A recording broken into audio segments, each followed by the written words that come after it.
Au bout de la rue, en face de l'église du village, la grande maison de granit. L'été, sous la chaleur du grenier, mon frère et moi y vivions enfants des aventures extraordinaires, inspirés par les centaines d'objets glanés dans la maison. Pour chercher la fraîcheur, nous nous réfugions dans le mystérieux atelier de charron de mon arrière-grand-père, où le temps semblait s'être arrêté. Il y avait le lac, la pêche, et surtout la fête du village, si magique à nos yeux. Il y avait mamie, qui est née dans cette demeure, et y a donné naissance à ma mère. Nous nous sommes éloignés de la maison pendant près de 20 ans. Elle s'est endormie, hantée par le fantôme des aïeux et nos souvenirs d'enfance.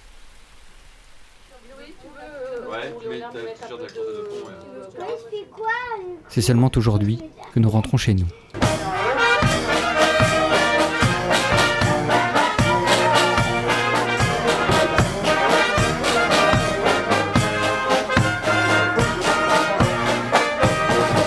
Je retrouve avec ma fille le goût de la rivière, la fraîcheur de l'eau sombre,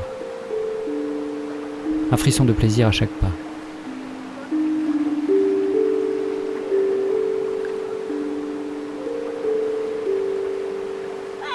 Le café que l'on sert dans la cuisine de la ferme de notre ami Didier, que nous connaissons depuis toujours. Didier a poursuivi l'œuvre de son père. Mais aujourd'hui, les jeunes ne se bousculent pas pour reprendre les exploitations. Alors que deviendra le pays quand ceux qui l'entretiennent et le font vivre ne seront plus là? Didier a encore quelques années de travail, mais il y pense. La transmission.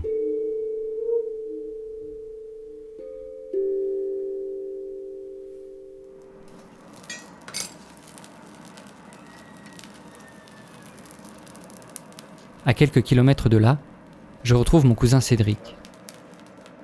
Nous nous étions perdus de vue il y a quelques années. Il s'est installé comme forgeron, reprenant un outil inexploité depuis des décennies.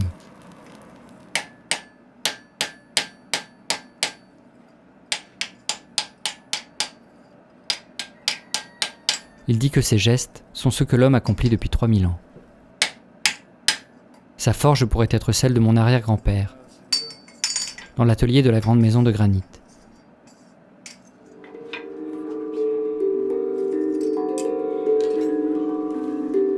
Cédric dit qu'un jour, si nous voulons prendre le temps, il pourrait nous aider à la remettre en état.